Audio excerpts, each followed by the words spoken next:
Hola, buenas tardes, ¿cómo están? Mi nombre es Soraya Castillo, yo hago parte del equipo CIATA, del grupo de hidrología. Y hoy les voy a hablar un poquito como de los factores que debemos conocer para entender las inundaciones que ocurren en el Valle de Aburrá. Bueno, entonces para entender el tema debemos tener como un área de estudio, ¿cierto? Que en este caso es una cuenca. Y para el caso puntual, la cuenca del Valle de Aburrá. Esa cuenca está limitada por la trayectoria de las montañas, y eso significa que lo que cae dentro de ella, cualquier gota de lluvia que cae dentro de ella, va a escurrirse desde normalmente donde llueve en las partes altas hasta el río, ¿cierto? Y esto lo va a hacer de manera superficial sobre las laderas o de manera subsuperficial, infiltrándose primero y luego llegando a través de los poros del suelo al río, ¿cierto? Entonces vamos a entender que una inundación ocurre cuando la cantidad de agua que llega a un canal desborda la capacidad que tiene ese canal para transportarlo, ¿cierto? Y vamos a ver que eso es como una relación entre el área de ese canal y la velocidad con la que se puede transportar a través del canal. Las inundaciones son una respuesta, una forma de responder de las cuencas ante un aguacero, eso es. Entonces, como respuesta ante un aguacero tenemos crecientes que, dado el caso de las características que tengan, pues pueden ser inundación o pueden provocar inundación.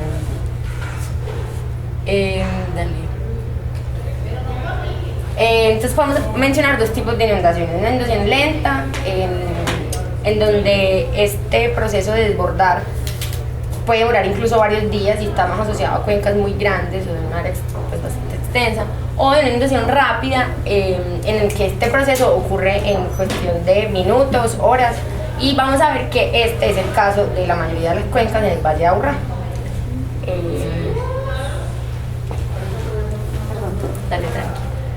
Entonces, como les decía, dos cosas para entender, dos cosas que debemos entender para también entender las inundaciones en el Valle de Aburrá es la cantidad de agua que llega y la velocidad. Y para eso entonces vamos a entender la lluvia, que es la fuente que va a inundar, la fuente del agua, y la forma, la cuenca, que finalmente va a ser ese trayecto que va a recorrer hasta que llega al canal. Entonces, bueno, en esta imagen de acá les muestro la cuenca del Valle de Aburrá, del río Aburrá, desde el Alto de San Miguel hasta Barbola. Y estas líneas negras que vemos acá son la red de ríos y quebradas del valle. Los colores en el mapa muestran la altura desde cada punto hasta el drenaje más cercano, es decir, hasta el río más cercano.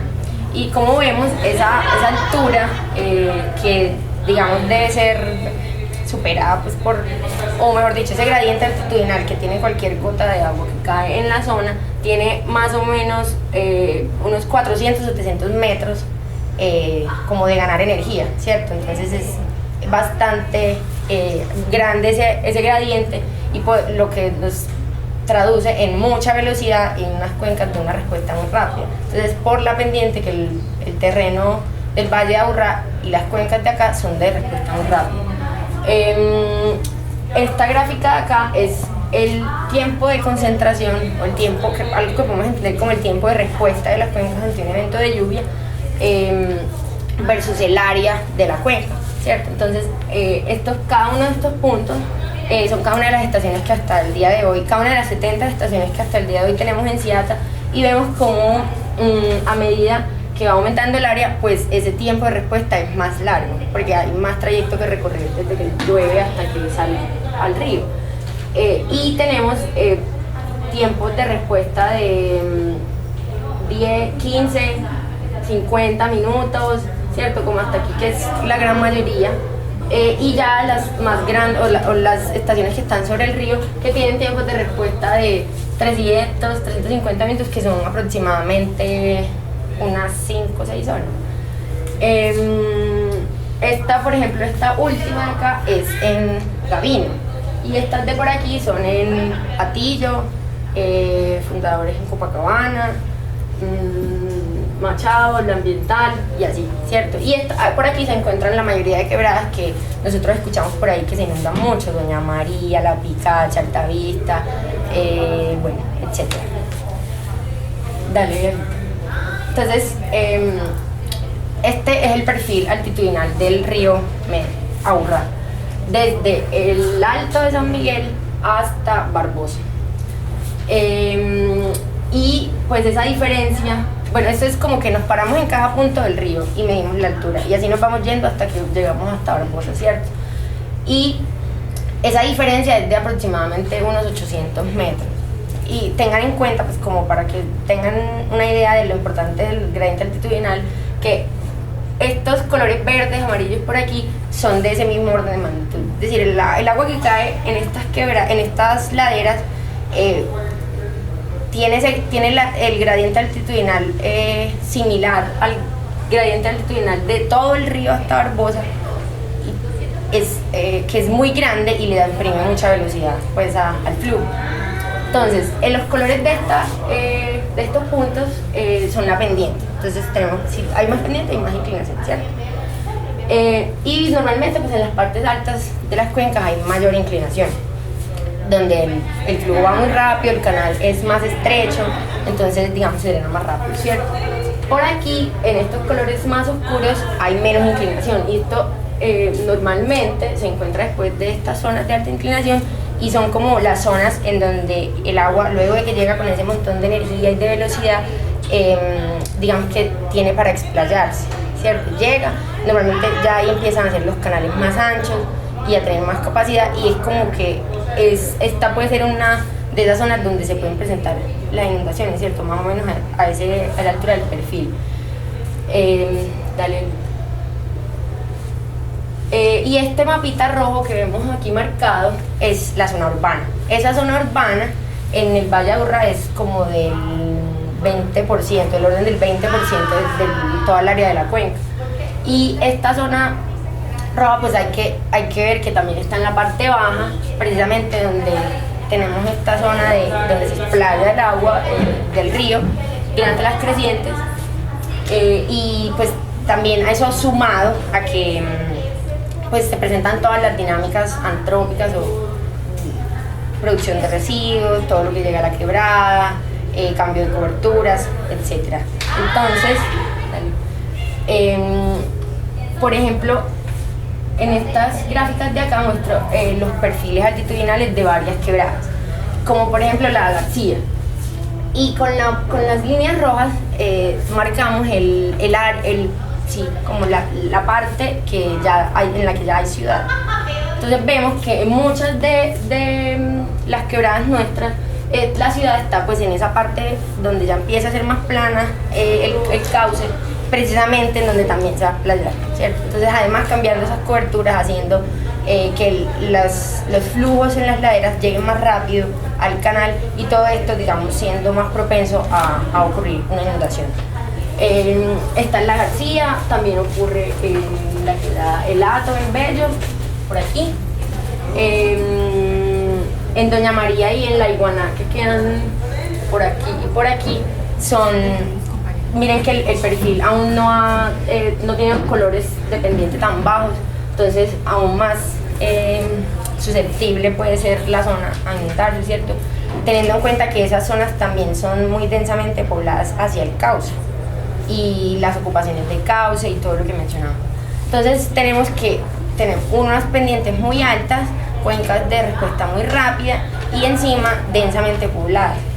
Entonces todo esto pone como un panorama en el que la probabilidad de que nos inundemos pues empieza a reducir.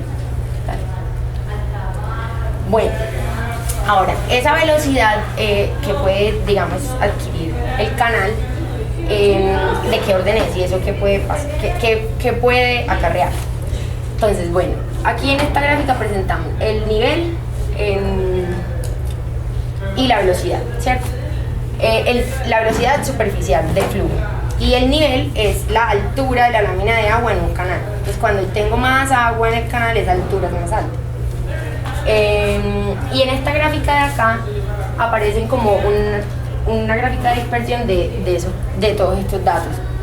Cuando ocurre una creciente, nos sube el nivel y sube la velocidad. Y esto pues nos da una idea de la peligrosidad que puede tener una creciente, porque en estudios, por ejemplo, como los de la Universidad Politécnica de Valencia que citamos aquí, clasifican este producto de estas dos cosas, nivel y velocidad, en umbrales, en que pueden ser alta peligrosidad, media o baja. Y según ellos, por ejemplo, que analizaron esto con modelos hidráulicos y también como a partir de dónde se lleva, no sé, una casa, un carro, una persona, entonces definieron como estos umbrales de por aquí, a partir de 1 metro de nivel de altura y 2 metros por segundo de velocidad, como los peligrosos, ¿cierto? O sea, a partir de ahí esas cosas, según estudios, pueden pasar. Entonces eso como que nos da una idea de más o menos cómo se comportan las corrientes durante una inundación y eso qué puede ocurrir, ¿cierto? Cuando pasa una inundación. Daniel.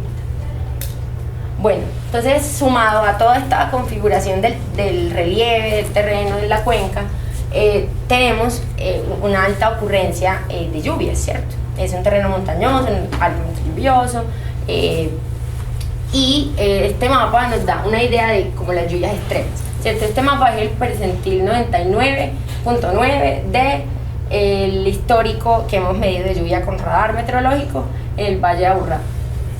Y esto es como para darnos una idea de qué tan alto puede ser el acumulado de lluvia en una hora en el Valle de Aburrá, en los aguaceros más extremos, digamos, que hemos visto, ¿cierto? Y vemos que esto puede estar en donde están estos colores amarillos, rosas y morados, es más o menos entre 100 y 180 milímetros en una hora. Entonces, sumado a todo lo que ya les he comentado, unas lluvias bastante fuertes y que además se concentran en lugares donde también tenemos una alta pendiente, pues un alto gradiente altitudinal, como por ejemplo la cuenca de la García, esta zona del occidente, la cuenca de Doña María, la Picada Chaltavista y las que les mencioné, esta zona de Santa Elena y así. Entonces esto nos deja pues como que dos componentes que pueden aumentar mucho la probabilidad de que nos inundemos y que debemos entender bien para poder entender las inundaciones que ocurren acá. Entonces, cuando llueve, ¿cierto? Eso es mejor dicho, ¿cuándo nos inundamos? Nos inundamos pues cuando llueve, porque es una respuesta a la lluvia. ¿Y cuándo llueve en el Valle de Aburrá? ¿Cuándo llueve en el Valle de Aburrá? Cualquier momento.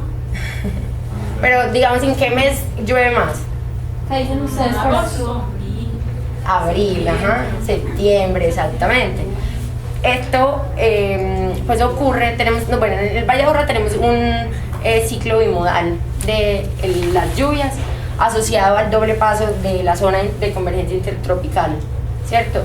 Digamos que por la circulación global hay un doble paso de una zona que tiene mucha humedad en la atmósfera, ¿cierto? Y eso hace que 2 veces al año nosotros, que se mueve acá, que no se mueve, pero bueno, si se moviera hiciera esto. Ahorita lo estamos eso.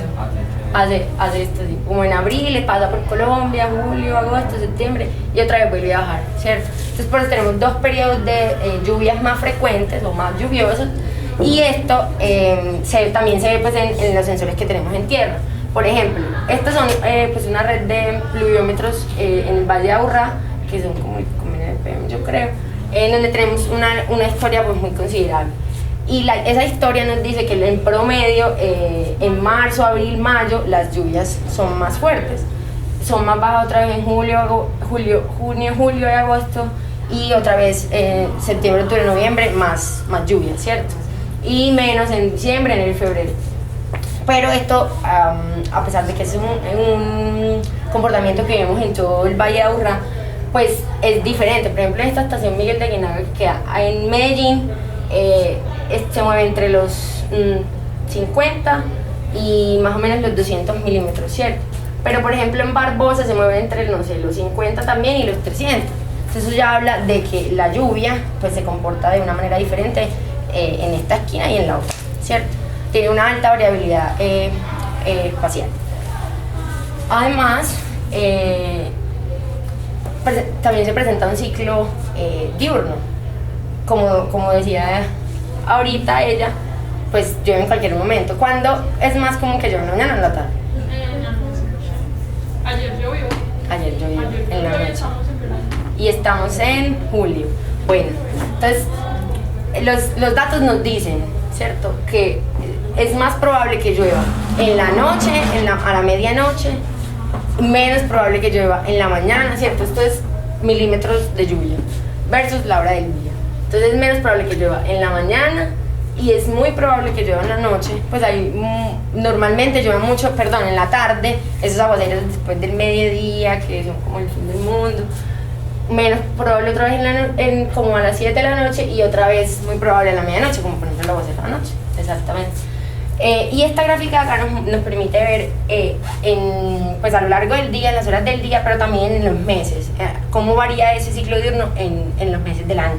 Y vemos que, bueno, ya como habíamos visto, en enero, febrero no llueve, en marzo, abril, mayo, vemos que llueve mucho en la tarde, ¿cierto?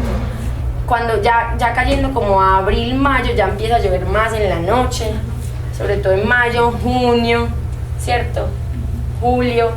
Y en agosto otra vez como, bueno, por aquí como un veranito y así. Entonces es más probable que llueva, o pues es más común que llueva en la tarde, en mayo y octubre, noviembre, que por ejemplo julio.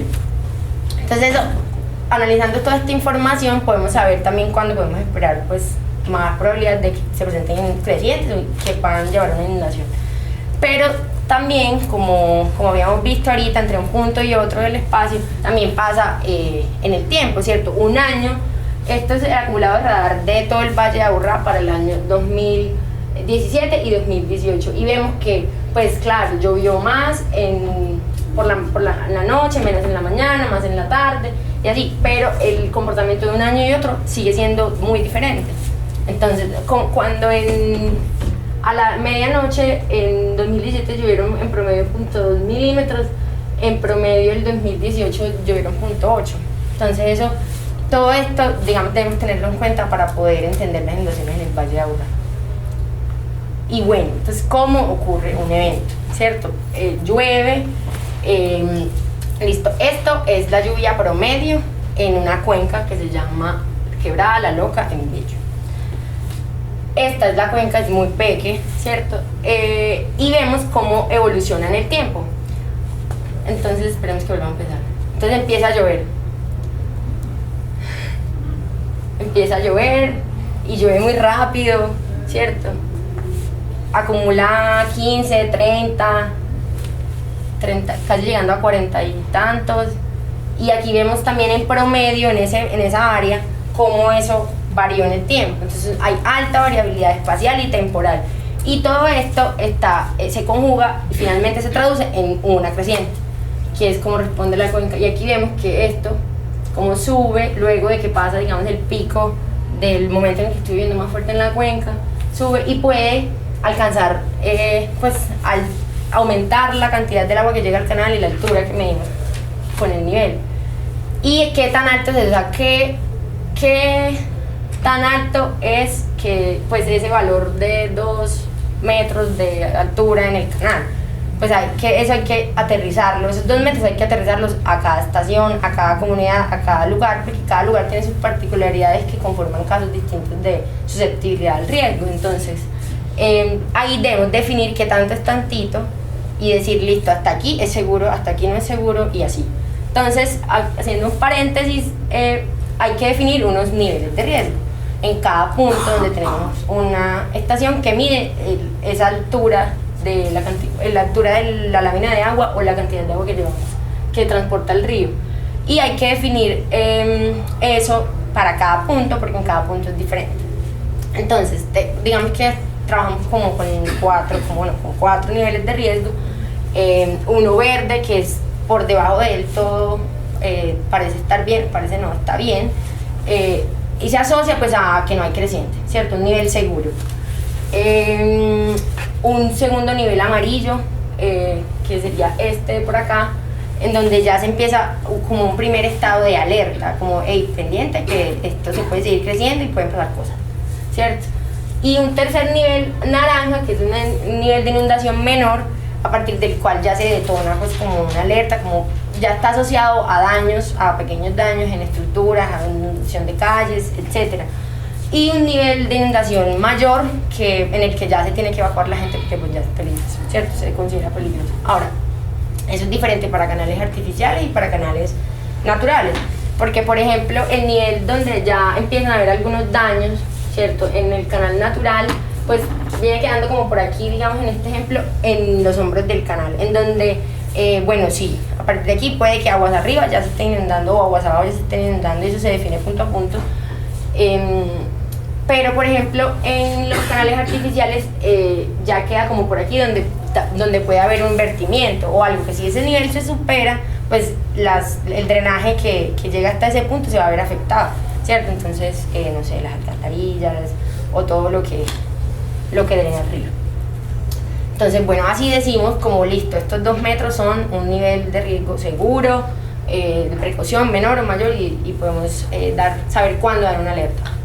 Es muy importante aclarar que todos estos colores están visibles tanto en página web como en la aplicación del CIATA.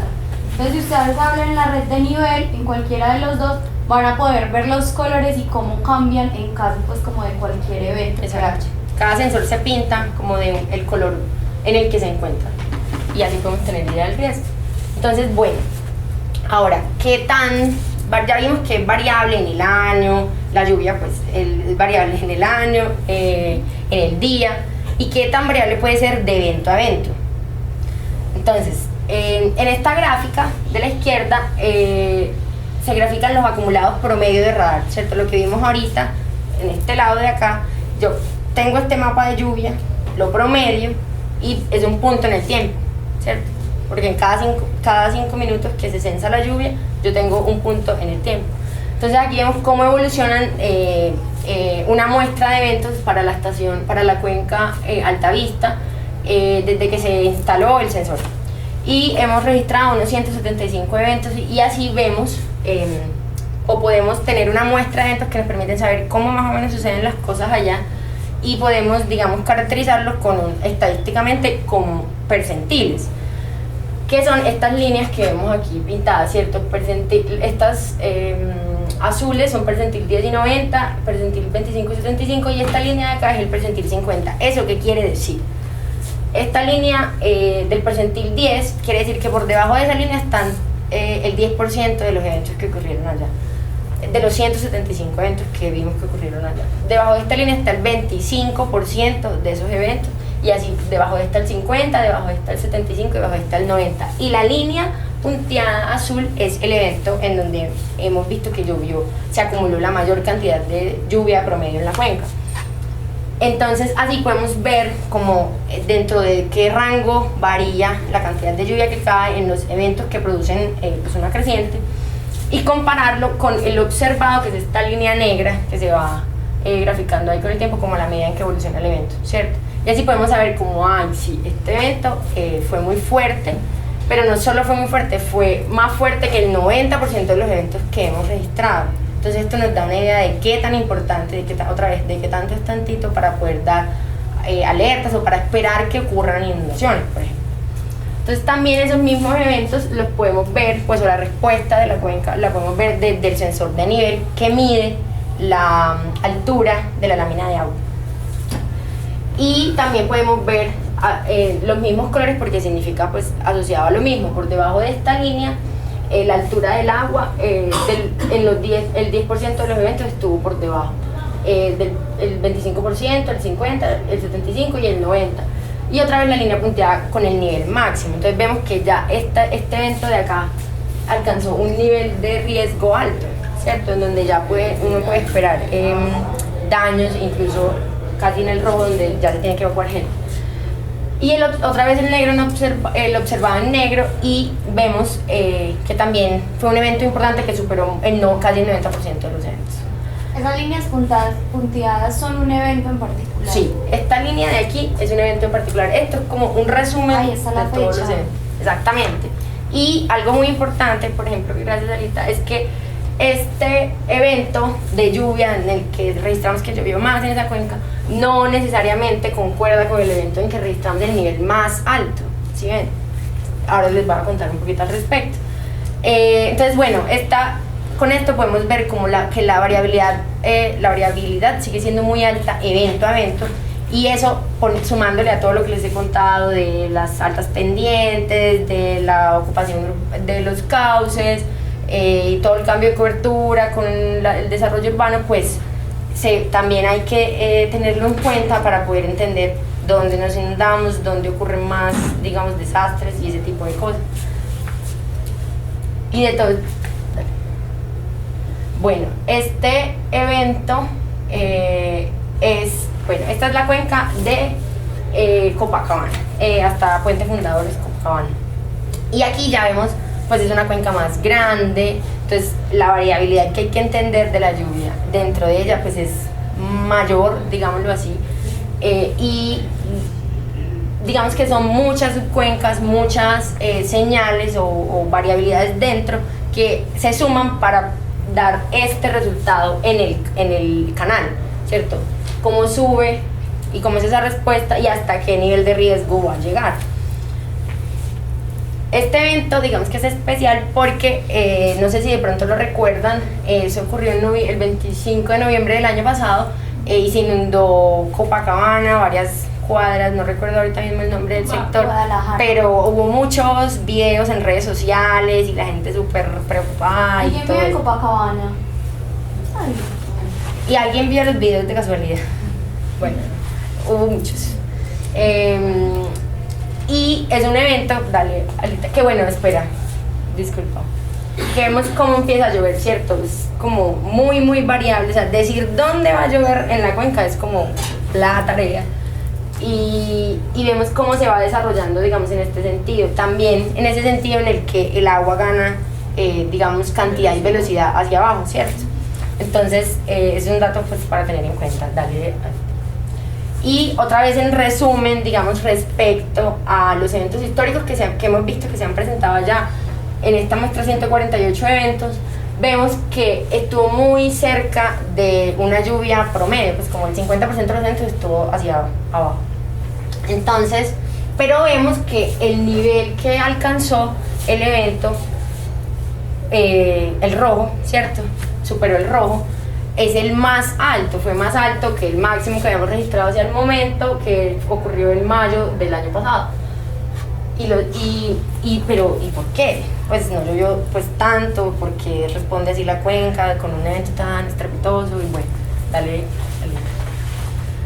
Pues bueno, este es el acumulado de lluvia de ese evento, ¿cierto? El 25 de noviembre.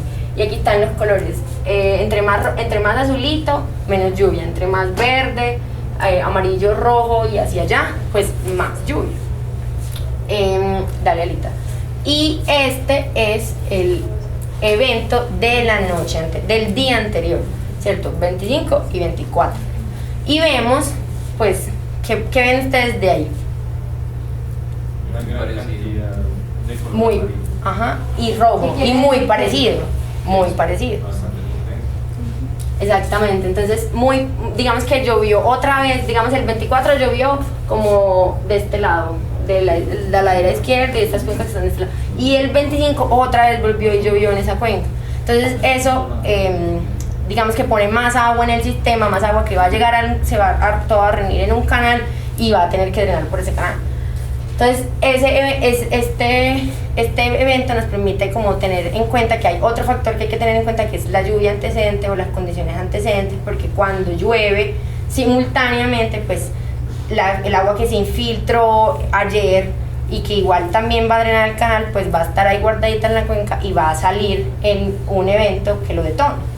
Entonces, es otro factor que tenemos que tener, no solo que la lluvia es variable, que llueve un montón en zonas súper pendientes y así, sino que se producen muchos eventos simultáneos, o se pueden producir muchos eventos simultáneos en los meses en donde vemos que llueve más, ¿cierto? Marzo, abril, mayo, septiembre, octubre, noviembre. Entonces, listo, la condición antecedente, dale. Y a modo de resumen, ¿te puedes devolver, por favor? Este cuadrito negro que está aquí está encerrando la cuenca de la Quebrada La Iguana. En esa cuenca, en esos dos eventos, del 24 y el 25, se acumuló en promedio en la cuenca el 50% de lluvia de lo que llovió en todo noviembre. Entonces hasta ese día, hasta del 1 al 26 llovieron 150 milímetros, ¿cierto? Y si ponemos esto como el 100%, el evento del 24 llovió el 30 milímetros, llovió el 20% de lo que había llovido en todo el mes hasta ese punto. Y el evento del 25 llovió el 30%. Entonces fue importante, pero no solo, sino que acumularon en 2 días un montón de lluvia, y entonces esto todo nos permite como decir, listo, algo va a pasar. Esta respuesta va a ser importante. Entonces, específicamente en la cuenca de la Iguana, este fue el resumen de lo que pasó en el evento. Y claro, para esta cuenca ese fue el evento más alto que hemos registrado, tanto en milímetros de lluvia como en el nivel de riesgo que alcanzó. Listo. Y bueno, ¿Recuerdas el sitio donde es que fue que pasó ese alto? bueno, en la Iguana llegó a rojo, dale. En la Iguana llegó a rojo, y antes en Copacabana, Puente Fundadores Copacabana. Puente Fundadores, y el evento, o sea, hubo un evento de emergencia en el barrio Guadalajara, en Copacabana. Y listo. Dale, con gusto. Bueno, entonces estamos pensando en que la condición antecedente también es importante, pero ¿por qué? ¿Cierto? Entonces tenemos que tener en cuenta como el proceso de infiltración, que se satura, eso también tiene pues como un límite, y a partir de un umbral, pues cuando se llene, va a también a ser importante no solo la lluvia que cae durante el evento, sino la que estaba en la cuenca, en esos poritos del suelo antes del evento. Entonces, como para evidenciar un poco esto y cómo responde, digamos, el suelo ante un evento de lluvia, por ejemplo, les muestro esos 2 eventos. Estas líneas moradas, de por aquí y por acá, en estos 2 eventos, es el contenido de humedad en el suelo, ¿cierto? Asociado a un evento de lluvia, que es estas barritas de por aquí en azul, ¿cierto?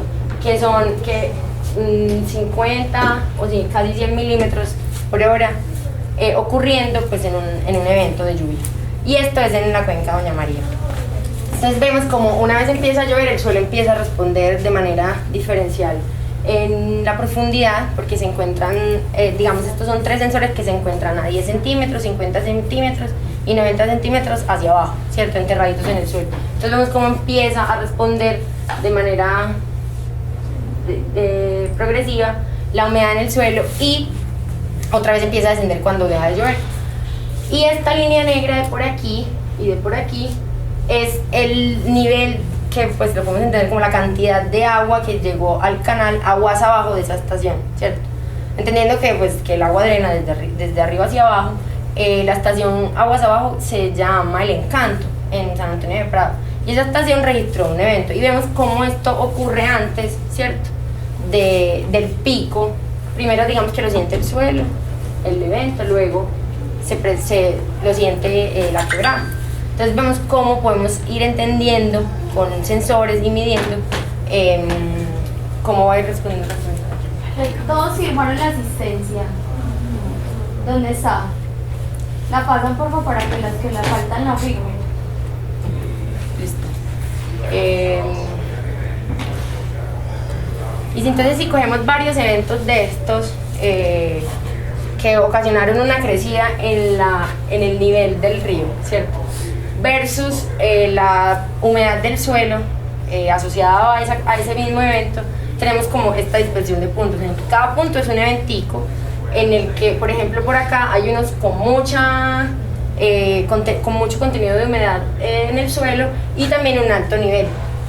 Pero también hay por acá otros en los que hay un alto nivel, o sea, mucha agua en el canal y no hay una alta humedad del suelo. Pero cuando pintamos esos eventos con la cantidad de lluvia asociada a ese evento, la cantidad de lluvia que cayó en ese punto donde está el sensor, vemos que sí se empieza como a ver más clara la relación, digamos, entre la humedad y la creciente que vimos en el canal. Y que esto, pues algunas de la literatura hablan de que ocurre a partir de cierto umbral. Entonces son como procesos que también tenemos que ir entendiendo para entender las inundaciones en el Valle de Aburrá. Y esta gráfica es el máximo de humedad de suelo asociado de este lado, ¿cierto? Y esta es como la diferencia de humedad de suelo asociado al evento. Y vemos como aquí, digamos que se diferencia mucho los eventos en los que no llovió en este punto, porque el color es, mientras más moradito, menos lluvia en el evento, mientras más verde y amarillito, más lluvia en el evento. Y vemos cómo se separa, pues digamos, una muestra de otra donde llovió y donde no llovió. Y vemos cómo está relacionado en una manera creciente una cosa con la otra. Entonces así, digamos que así evidenciamos ese rol de las condiciones antecedentes a los eventos que también son importantes para entender las inundaciones en una cuenca como el Valle de Aburrá. Listo, entonces a modo de resumen, ¿qué cosas tenemos que tener en cuenta para entender las inundaciones? ¿Quién quiere empezar? Como pendientes, alta velocidad, ¿cierto? Unas cuencas de respuesta muy rápida. ¿Por qué nos inundamos, digamos, frecuentemente? Porque tenemos unas cuencas de respuesta muy rápida. Zonas susceptibles pues, a ser inundadas porque están, las zonas aledañas a los ríos están densamente pobladas. Lluvias muy variables que pueden llegar a ser muy fuertes. En cuestión de 2 días podemos tener la mitad del acumulado de todo un mes, ¿cierto? Con una altísima variabilidad en un evento y en otro. Y además el efecto de las condiciones antecedentes. En los periodos lluviosos, pues la cuenca se satura y puede también detonar un evento que puede llegar a ocasionar una inundación. Listo. Bueno, sí, dale. Yo también podría decir ahí que también tendría un gran efecto ahí, digamos, la basura, por así decirlo. En las inundaciones, probablemente, porque las basuras, ahorita al principio les mencioné que digamos que cuando hay inundación, cuando se desborda la capacidad del canal, ¿cierto? Entonces la capacidad es el área que tengo para contener toda esa agua que viene bajando desde las laderas. Entonces si yo deposito muchas basuras en el canal y esto se va acumulando por ahí, el canal pierde esa capacidad de poder contener toda esa agua y drenarla, y claro, va a ser más propenso a que se desborde porque no tiene espacio, no tiene suficiente espacio para toda la cantidad que es. Entonces sí, claro. Dale, Lita. Entonces CIATA, como un sistema de información que es, pues tiene como todo un plan pero una red de monitoreo, perdón, de diferentes sensores para poder tener toda esta información y entender todos estos procesos asociados a lo que ocurre en el Valle de Aburrá, ¿cierto? Entonces todo lo que tiene que medir la lluvia, cómo es el terreno, los niveles en las quebradas, los sensores de humedad del suelo, y toda esta información pues la usa para poder dar una alerta temprana dentro de las posibilidades que existan para hacerlo, para prevenir pues o mitigar el riesgo que tenemos en el Valle de Aburrá, con el que vivimos todos los días. Entonces es una red pues densísima de sensores. Entre los más importantes pues se encuentra el radar meteorológico, que es el sensor que nos da esa información de los mapas de lluvia que les mostré, ¿cierto? Entonces nos permite saber en dónde está lloviendo, ¿cierto? Y cómo va evolucionando ese evento, hacia dónde va a ir, hacia dónde va la lluvia, por ejemplo. Y nos da esa información cada 5 minutos. Entonces cada 5 minutos tenemos eso, y con esto podemos pues prevenir o usar esa información para que las entidades de riesgo pues actúen ante una emergencia. Otros sensores que usamos mucho desde el grupo de hidrología son los sensores de nivel, que son esos sensores que están monitoreando la altura de la lámina de agua en las quebradas, que es un proxy de la cantidad de agua que está llegando a ese punto. Los sensores de velocidad del canal que miden pues la velocidad, y es con eso con el que hacemos esos análisis de las gráficas en las que vimos a partir de cuánto puede ser una creciente, digamos, peligrosa. Fluviómetros que nos muestran en tierra cuánto está lloviendo, porque no es lo mismo la información de radar, que es el radar que está en Santa Elena. No sé si de pronto se han enterado que existe un radar que está en Santa Elena, y ese radar pues está en Santa Elena y censa desde Santa Elena a casi 1000 metros por encima del valle. Entonces, en esos 1000 metros que vemos, que digamos de diferencia con lo que cae aquí al suelo, pasan pues un montón de cosas con la circulación de los vientos, que pueden significar que lo que esté lloviendo a 1000 metros no caiga exactamente en ese punto del espacio, sino que caiga más al ladito y que sea en la cuenca del lado, por ejemplo. Entonces, por eso la red de pluviómetros en tierra nos permite entender mucho con menor incertidumbre cómo está lloviendo en el espacio-tiempo.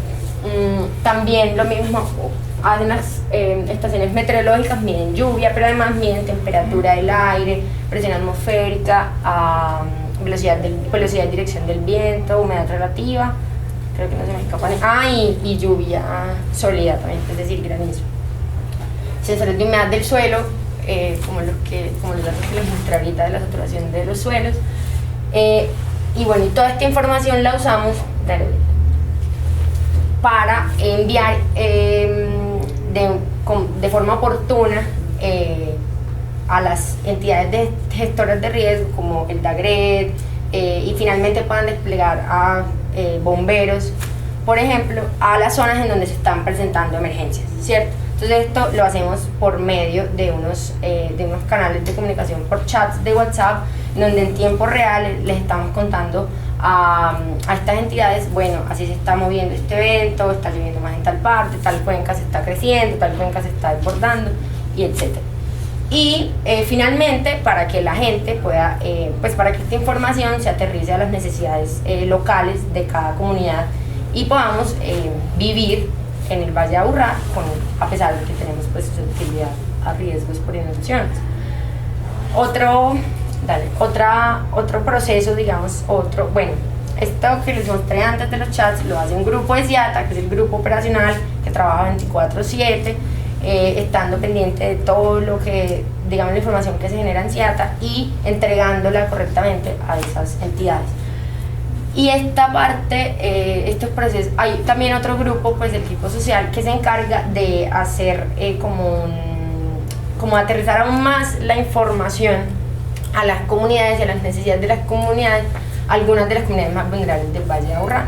Y es un proceso, en el que se han instalado alarmas sonoras, a partir del cual, en compañía con la comunidad y de lo que ellos ven allá al lado de la quebrada, con lo que vemos desde CIATA, desde la torre, decir, hay que evacuar, hay que sonar la alarma para que la gente actúe para salvar su vida en caso de que sea así, o en una situación de riesgo. ¿Y cómo hacemos esto? Pues con unos sensores como los que ya les mencioné, que ponemos allá en sus comunidades, para que en tiempo real estemos en contacto y diciendo, listo, ¿estamos en riesgo o no estamos en riesgo?